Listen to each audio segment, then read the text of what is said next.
makanya kemarin begitu dikibarkan bendera bulan bintang, kalang kabut di Jakarta, saudara. Nah itu apa? Itu karena trauma, ada kecurigaan. Seolah-olah nih kenapa nih diinikan lagi? Wah ini mau merdeka lagi nih, ini mau perang lagi nih. Saudara, ada warga Aceh yang bawa bendera bulan bintang, ada yang bicara soal perjanjian Helsinki, ada anggota DPR RI, saudara. Yang kurang ngajar apa dia bilang? Ah sudahlah, orang Aceh nggak usah cerita-cerita Helsinki lagi, nggak usah cerita-cerita perdamaian Helsinki, itu udah selesai itu. Ngawur itu anggota DPR, saudara. Selesai saudara. Dari mana? Nah, soal bendera juga belum selesai. Ya, di dalam perjanjian Helsinki, saudara, ada ketentuan bahwa tiap daerah Aceh berhak untuk punya bendera daerah. Hanya saja, saudara, pemerintah Jakarta mau silakan bikin benderanya, tapi jangan bendera gam. Itu yang jadi masalah. Jadi ini ada ego, saudara, yang belum bisa dijinakkan, saudara. Takut kalau melihat bendera bulan bintang. Wah ini mau angkat senjata lagi nih. Wah ini mau perang lagi nih. Wah ini ntar tentara ada yang mati lagi nih.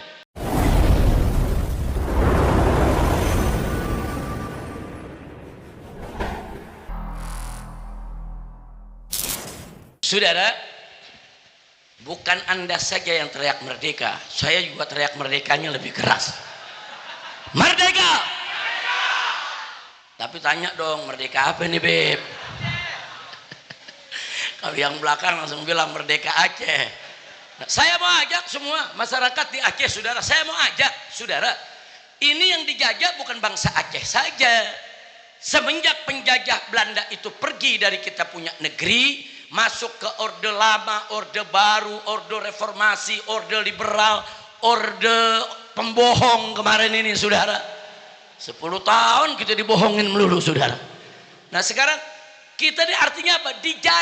Dijajah oleh kezaliman, dijajah oleh korupsi, dijajah oleh pejabat-pejabat yang bejat, dijajah oleh oligarki busuk. Nah maka itu saya pengen Aceh jangan merdeka sendirian dong. Kita merdeka rame-rame. Saudara, bagaimana saya pengen orang Aceh ikut berjuang bersama-sama. Bahkan saya minta Aceh yang menjadi lokomotif perjuangan. Aceh yang berada paling depan, pintu gerbang masuknya Islam di Indonesia. Aceh ini justru menjadi kunci kemerdekaan Republik Indonesia, saudara. Saya minta Aceh menjadi lokomotif pimpinan perjuangan kemerdekaan negeri Indonesia dari segala kemunkaran dan kemaksiatan. Merdekakan Indonesia dari koruptor, merdekakan Indonesia dari pejabat-pejabat jahat, merdekakan Indonesia dari oligarki busuk, merdekakan Indonesia dari riba, merdekakan Indonesia dari segala kemaksiatan, kemunkaran, narkoba, judi, dan lain sebagainya, saudara. Ya, Indonesia harus merdeka dari orang-orang yang ingin menghancurkan negeri ini. Setuju tidak? Setuju. Supaya kita jadikan korupsi musuh bersama kita. Setuju tidak? Nah kalau Aceh merdeka sendiri, saudara, nah terus saya berjuang sama siapa? Nah, jangan, kita bareng-bareng kita merdekain Indonesia. Jadi nggak usah khawatir, teriak terus merdeka. Nah, tapi bukan Aceh merdeka. Nah, Indonesia merdeka dari segala kezaliman. Takbir. Setuju tidak? Siap merdekakan Indonesia dari korupsi. Saudara, memang ada problem yang kita harus selesaikan bersama. Maaf, saya lihat memang pemerintah pusat, saya lihat mudah-mudahan dugaan saya tidak benar. Tapi saya merasa pemerintah pusat ini banyak curiga dengan segala pergerakan masyarakat di Aceh. Kenapa? Karena trauma. Nah sebetulnya kan yang trauma bukan hanya pemerintah pusat, justru orang Aceh yang trauma dengan DOM dulu, saudara. Nah tapi saya lihat pemerintah di sana juga trauma. Bawaannya pokoknya kalau Aceh bergerak sedikit, wah mau merdeka nih. Nah Aceh teriak sedikit, wah mau merdeka nih. Itu namanya trauma, saudara. Nggak boleh Aceh berkerumun, kumpul, saudara. Wah ini ada apa lagi nih? Nah makanya kemarin begitu dikibarkan bendera bulan bintang, kalang kabut di Jakarta, saudara. Nah itu apa? Itu karena trauma, ada kecurigaan. Seolah-olah nih kenapa nih diinikan lagi? Wah ini mau merdeka lagi nih, ini mau perang lagi nih. Nah sebetulnya nggak boleh begitu. Jangan terlalu curiga. Kecurigaan trauma semacam itu mesti kita buang. Nah, kita kan sudah ada perjanjian Helsinki yang orang Aceh sudah 20 tahun nunggu, belum semua butirnya dipenuhi, saudara. Bahkan hanya baru beberapa butirnya. Kalau anak muda kita tadi tanya soal kekayaan Aceh, padahal kalau perdamaian Helsinki itu betul-betul dilaksanakan, itu salah satu isinya di dalam, saudara, 80% hasil tambang Aceh, 70, 75. 70% hasil bumi Aceh untuk Aceh, yang 30% itu untuk pusat dikelola dibagi ke berbagai daerah. Ini sebetulnya perjanjian udah bagus, cuman belum dilaksanakan sampai saat ini. Yang dilaksanakan masih terbalik. Bahkan yang dilaksanakan 80% buat di Jakarta, 20% buat Aceh. Nah, sehingga pembangunan di Aceh tertunda-tunda, terlunta-lunta. Nah, maka itu saya kemarin di Jakarta terus menyuarakan, makanya saya marah betul. Sebulan yang lalu, saudara, begitu ada bencana di Aceh, saudara, ada warga Aceh yang bawa bendera bulan bintang, ada yang bicara soal perjanjian Helsinki, ada anggota DPR RI, saudara, yang kurang ngajar apa dia bilang, sudahlah, orang Aceh nggak usah cerita-cerita Helsinki lagi, nggak usah cerita-cerita perdamaian Helsinki, itu udah selesai itu. Ngawur itu anggota DPR, saudara. Selesai dari mana? Jangan sembarangan dia kecilkan. Ini perdamaian, saudara. Negara wajib untuk mematuhi poin-poin yang ada di perdamaian, dan GAM juga wajib untuk memenuhi poin-poin yang ada dalam perdamaian. Ini perdamaian, bukan main-main, saudara. Artinya apa? Artinya GAM dengan pemerintah Indonesia duduk sederajat ketika itu, saudara. Nah, akhirnya sepakat damai, tidak ada lagi letusan senjata, sepakat hidup bersatu lagi, saudara. Tapi ada poin-poin yang disepakati. Nah, saya minta baik GAM maupun Republik Indonesia jangan ada yang mengingkari perjanjian. Betul? Saya mau tanya sekarang, wajib tidak memenuhi perjanjian? Wajib tidak? Ini yang jadi masalah. Ini jadi masalah, saudara. Nah, soal bendera juga belum selesai. Ya, di dalam perjanjian Helsinki, saudara, ada ketentuan bahwa tiap daerah Aceh berhak untuk punya bendera daerah. Hanya saja, saudara, pemerintah Jakarta mau silakan bikin benderanya, tapi jangan bendera GAM. Itu yang jadi masalah. Jadi ini ada ego, saudara, yang belum bisa dijinakkan, saudara. Takut kalau melihat bendera bulan bintang. Wah, ini mau angkat senjata lagi nih. Wah, ini mau perang lagi nih. Wah, ini ntar tentara ada yang mati lagi nih. Nah, nggak bisa. Kalau selalu ketakutan begitu, bagaimana kita bisa damai sejati? Betul? Nah, jadi sekali lagi, saudara, hal-hal ini sebetulnya bisa diselesaikan. Makanya saya sudah sampaikan ke anggota Dewan di Jakarta, tolong selesaikan dong, penuhi dong butir-butir perjanjian Helsinki. Nggak bisa sekaligus satu-satu dipenuhi sampai semua dipenuhi. Ini sudah 20 tahun, saudara. Dari 2004 dulu sampai sekarang udah 2026 ini masuk. Udah 20 tahun lebih. Nah, karena itu saya tetap, saudara, ikut butir perjanjian tersebut. Saya cinta Indonesia, saya cinta Aceh, saya cinta semua. Saya tidak mau ada lagi di antara kedua belah pihak angkat senjata menumpahkan darah. Na'udzubillah min dzalik. Nah, kita doakan mudah-mudahan yang di Jakarta sana, saudara, bisa kita dorong. Saya masih dorong terus supaya janganlah, udahlah Aceh ini jangan diganggu, jangan bikin gaduh. Aceh lagi tenang-tenang, 4 pulau lah mau diambil. Nah, kemarin kan ribut tuh, ada 4 pulau tuh mau diambil, betul? Aceh lagi tenang-tenang, 4 pulau mau diambil. Aceh lagi tenang-tenang, saudara, sebelum terjadi bencana, Muallim, saudara, marah besar. Muallim, gubernur Aceh, saudara. Apa beliau bilang? Hei, atuh perusahaan-perusahaan penambang ilegal, penambang liar, bawa eskavator, dia gunduli hutan Aceh, itu nanti berbahaya buat Aceh. Saya kasih waktu 2 kali 24 jam harus keluar. Kalau tidak keluar, saya yang keluarkan. Luar biasa. Itu memang gubernur mesti begitu. Gubernur mesti berani, tegas, lindungi alamnya. Betul? Tak.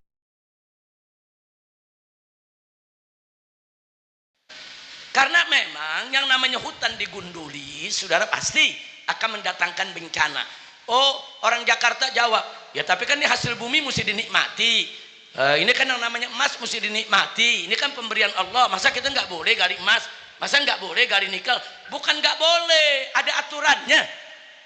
Ada aturannya, ada regulasinya. Oh, mau tambang emas di daerah mana? Pelajari dulu. Membahayakan masyarakat atau tidak? Oh, ini membahayakan, nggak boleh. Oh, di sana nggak membahayakan, silakan. Nah, cara ngatur izinnya juga diatur, ada regulasinya, saudara. Jangan setiap orang dikasih izin, digunduli Aceh ini, diambil minyaknya, diambil emasnya, diambil nikelnya. Kan kurang ajar, saudara. Orang Acehnya sendiri masih banyak yang belum dapat kerjaan. Ternyata kekayaan Aceh udah diambil oleh orang-orang asing maupun oleh orang-orang yang luar dari Aceh. Betul?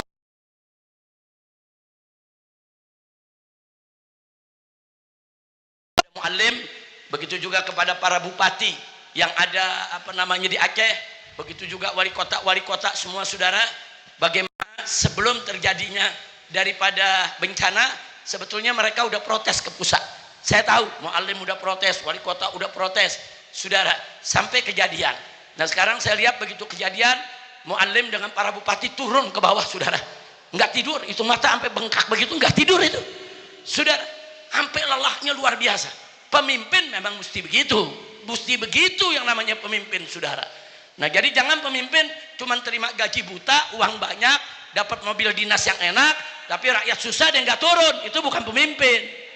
Nah, maka itu banggalah, bersyukur Anda punya muallim di sini, Anda punya bupati-bupati yang lain. Saya minta jaga kekompakan, jaga persatuan, jaga Aceh, dan mari kita berusaha secara baik-baik bagaimana perjanjian Helsinki bisa dipenuhi tanpa pertumpahan darah. Setuju? Takbir. Kenapa sih Aceh sering dapat bencana? Nah, bukan sekali dua kali, sering dapat bencana, saudara. Dulu zaman Belanda, saudara, 350 tahun Aceh nggak pernah berhenti perang. Daerah-daerah lain semua jatuh ditaklukkan sama Belanda, Aceh doang yang nggak takluk, saudara. Andaikan ketika itu Aceh takluk, seluruh Indonesia, saudara, nggak ada ini yang namanya negara Indonesia. Nah, jadi 350 tahun perang terus, saudara. Bagaimana pejuang-pejuang Aceh dulu, Teku Umarnya, Cut Nyadinnya, dan lain sebagainya, saudara. Nah, kemudian setelah itu begitu kita merdeka, saudara, ada aja yang fitnah orang Aceh. Katanya mau memerdekakan diri lah. Dulu zaman-zaman Tengku Daud Bere. Akhirnya perang lagi, saudara. Aceh dikejar lagi. Setelah itu udah tenang, udah damai. Tahu-tahu, saudara, di Aceh ini karena diperlakukan tidak adil dan lain sebagainya, timbul konflik lagi. Itu peristiwa DOM, daerah operasi militer. Berapa ribu yang mati, saudara.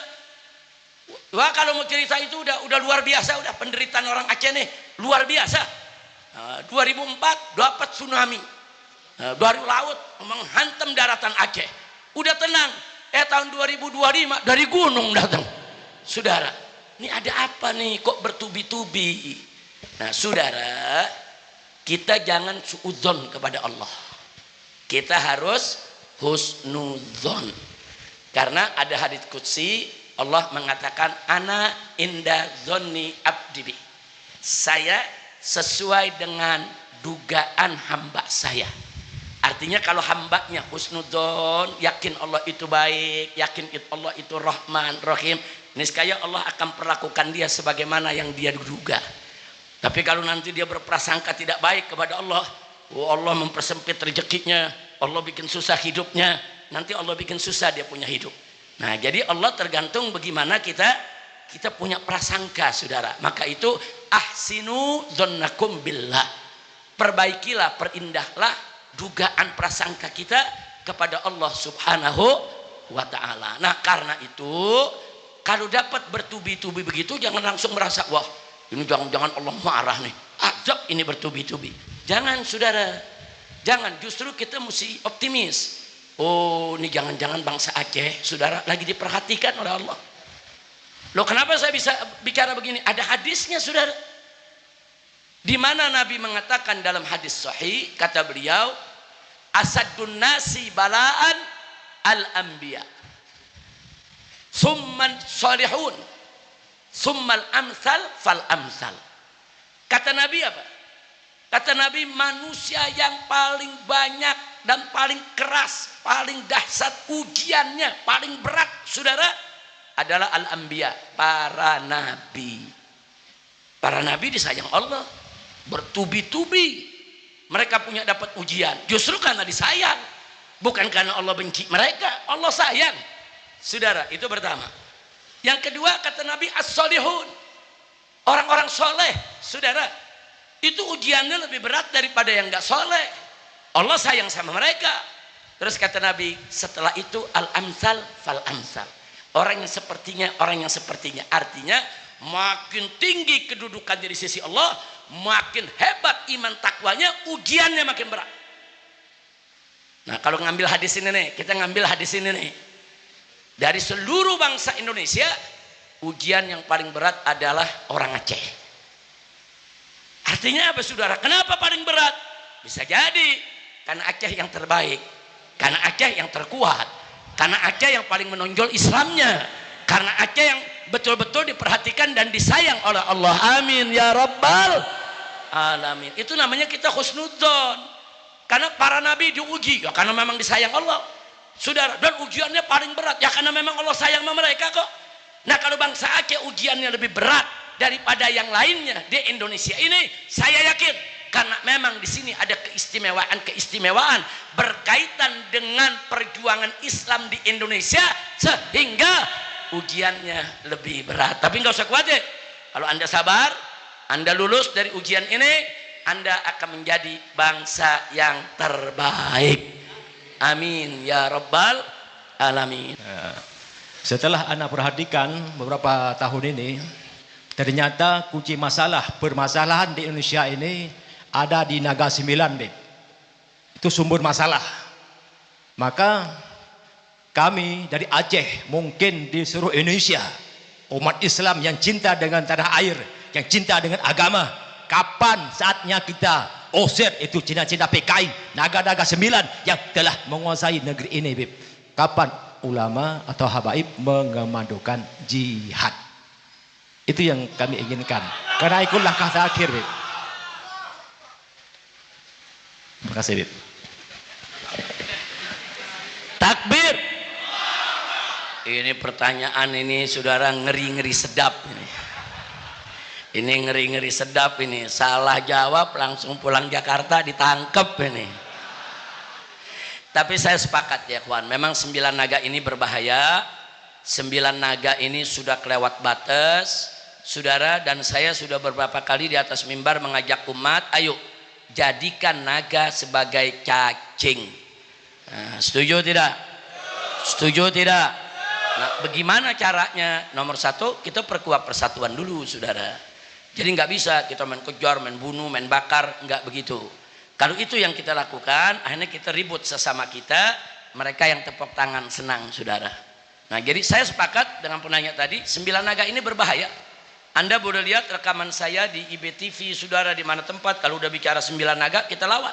Bahkan baru 3-4 bulan yang lalu kita bikin tablik akbar di Banten untuk melawan PIK 2, saudara. Kita kumpulkan puluhan ribu umat Islam, kita komandokan. Ayo kita lawan. Kalau mereka coba-coba ambil sejengkal tanah rakyat seenaknya tanpa bayar, lawan. Dan orang-orang Banten sepakat, saudara. Makanya sampai saat ini mereka nggak berani ngambil begitu aja. Tapi mereka gerilya, pakai pejabat, pakai jenderal, pakai menteri, pakai ini, suruh bujuk itu rakyat, saudara, dan seterusnya. Nah, inilah yang menjadi PR kita semua. Jadi sekali lagi saya sepakat, 9 naga memang harus dijadikan 9 cacing. Tapi bagaimana caranya? Ini perlu bukan hanya dipikirkan, tapi kita duduk, kita rapatkan, kita bahas, kita seminarkan, saudara. Nah, karena ini berkaitan dengan regulasi, ini berkaitan dengan peraturan, di mana peraturan kita banyak dibeli oleh mereka. Mereka beli anggota DPR bikin peraturan yang enak bagi mereka, nggak enak bagi rakyat, saudara. Nah, ini jadi persoalan. Jadi perangnya bukan perang dengan senjata saja, tapi ini perangnya dengan pemikiran, perang dengan strategi, perang dengan politik. Saya kasih contoh satu saja, saudara, sebelum saya akhiri.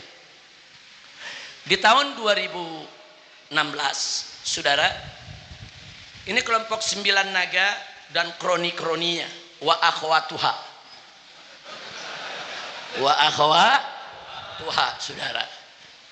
Mereka sudah rencanakan bagaimana ada tokoh mereka ketika itu, saudara, agar menjadi gubernur Jakarta.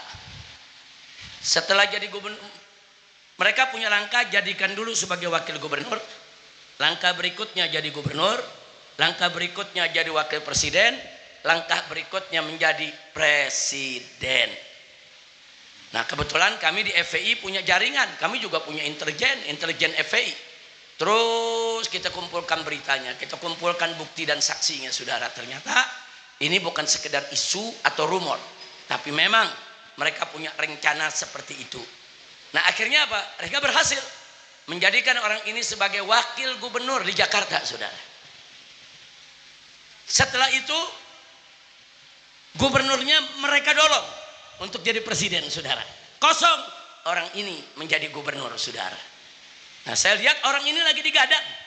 Mestinya orang ini di 2019, saudara, menjadi calon wakil presiden. Dan di 2024 dia jadi capres.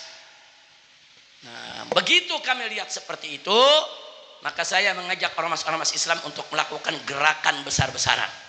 Nah, mulai dari gerakan 411 sampai terjadi 212, kemudian masuklah pilkada di Jakarta. Saudara, dia mau jadi gubernur Jakarta. Presiden dukung dia, saudara. Panglima TNI dukung dia, Kapolri dukung dia, seluruh kementerian dukung dia, saudara.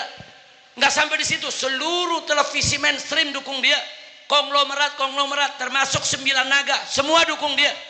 Di atas kertas nggak mungkin orang ini kalah, saudara. Kita lakukan perlawanan, saudara. Bahkan yang saya ajak bukan orang Jakarta aja, orang Aceh pada turun ke Jakarta, saudara. Semua kita ajak ke Jakarta, ayo kita lawan ini orang, saudara. Bahkan sampai beberapa pimpinan partai, saudara, mengatakan ini nggak mungkin kita bisa menang, mustahil. Udah didukung presiden, didukung semua-muanya, saudara, mana mungkin kita bisa menang. Nah tapi karena umat bersatu, saudara, dan Nabi mengatakan dalam satu hadisnya, alaikum bil jamaah. Nah, jangan lupa tuh, alaikum bil jamaah, fa inna yadallah ma'al jamaah. Wajib atas kamu bersatu, kerjasama, berjamaah. Kenapa? Karena pertolongan Allah ada pada kebersamaan. Saya rasakan betul itu, saudara. Saat itu, saudara, ini kita sudah di pinggir julang, kita bagaikan telur di ujung tanduk, saudara. Saya sendiri nggak yakin apa iya bisa menang lawan orang ini. Tapi begitu kita gelar 411, begitu gelar 212, saudara, ternyata dukungan umat bagaikan bola salju, makin hari makin banyak yang dukung. Masuk pilkada Jakarta, kita menang. Sampai presiden kumpulkan kabinetnya bingung, kok kita bisa kalah?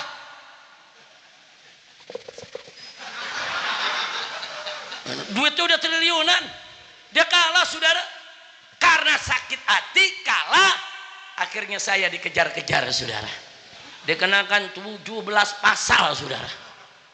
Mau ditangkap. Nah saya lihat, oh ini politik, ini bukan hukum. Saya sudah berkali-kali ditahan, saya sudah berkali-kali ngadepin hukuman, saudara. Saya tahu kalau itu persoalan hukum, saya tidak lari, saya hadapi walaupun harus dipenjara. Tapi ini urusan politik. Kalau urusan politik jangan dilawan pakai hukum, politik lawan pakai politik. Dia mau nangkap kita, kita hijrah ke Mekah, takbir. Nah itu kan politik, saudara. Sampai di Mekah kita lawan terus, saudara. Kita lawan terus, enggak, kita enggak berhenti, saudara. Dendamnya luar biasa. Makanya begitu saya pulang dari Mekah, saudara, terjadi kerumunan di kota Jakarta, Kapolda Metro diberhentikan. Terjadi kerumunan di Jawa Barat menyambut kedatangan saya, Kapolda Jawa Barat diberhentikan. Kenapa? Karena dia memang dendam, saudara. Nah akhirnya terjadilah, saudara, apa yang terjadi kita kenal dengan KM50. Yang mereka incar saya kok, mereka mau bunuh saya kok, saudara. Enggak, bukan siapa-siapa mereka mau bunuh, saudara. Tapi enggak berhasil. Mereka tumpahkan kemarahan tersebut akhirnya kepada 6 santri, 6 pemuda, 6 laskar yang mereka culik, mereka bunuh, saudara, mereka siksa sebelum dibunuh, dan setelah mati mereka fitnah. Nah ini karena apa? Karena dendam politik. Nah kenapa saya cerita ini, saudara? Ini saya lagi ngelawan 9 naga. Kalang kabut, saudara, nggak bisa kalau saya sendirian, nggak bisa, saudara.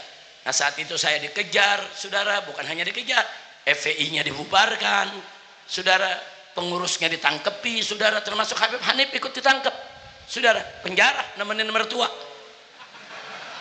Alhamdulillah Habib Hanif nemenin mertua, saudara. Saya ditahan 2 tahun, Habib Hanif setahun lumayan, ngantren lagi dia di sana. Nah, jadi ini saya cerita begini, itu salah satu resiko kalau kita melawan 9 naga. Enggak, kita enggak takut, saudara, enggak takut. Cuman saya minta nih sama orang Aceh, kalau besok kami dari Jakarta memberikan komando, saudara, untuk bangkit perang melawan 9 naga, siap tidak? Siap tidak? Siap tidak? Takbir.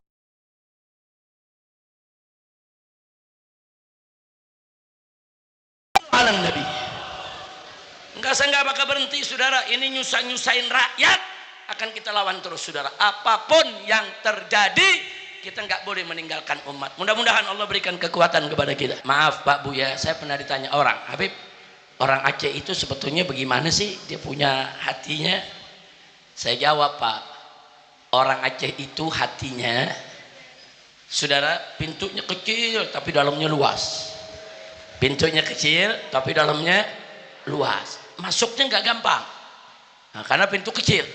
Pelan-pelan mesti masuknya, karena dekat sama orang Aceh nggak bisa main serodol-serodol lagi, saudara. Harus hati-hati, harus santun, harus lembut, betul. Tapi kalau sudah masuk ke dalam, lihat hati orang Aceh yang luasnya luar biasa. Makanya semarah-marahnya orang Aceh, saudara, ternyata diajak damai bisa kok. Semarah-marahnya orang Aceh diajak duduk berunding bisa kok. Nah, itulah sifat orang Aceh.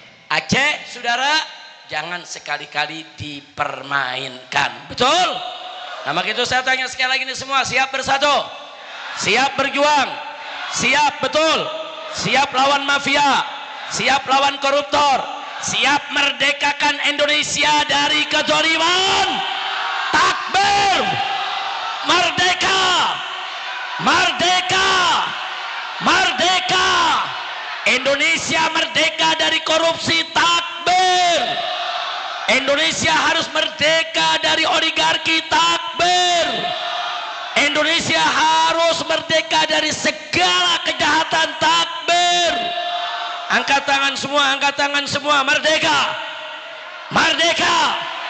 Takbir. Takbir. Hidup Islam. Hidup Aceh. Hidup Indonesia. Takbir.